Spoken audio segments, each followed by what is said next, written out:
In the creative condition, the students were told to think of a friend who did something special and think of them as their creative friend who could help them solve any problem. This type of creative training is called perspective shifting, in which the kids look at a problem through the eyes of someone else.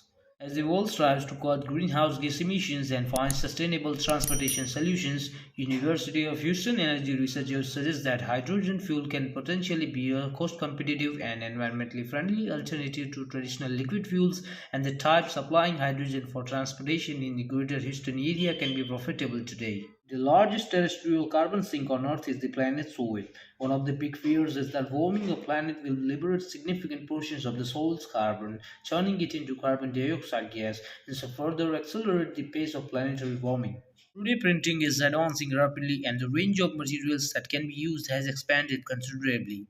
While the technology was previously limited to fast curing plastics, it has now been made suitable for slow curing plastics as well. These have decisive advantages as they have enhanced elastic properties and are more durable and robust.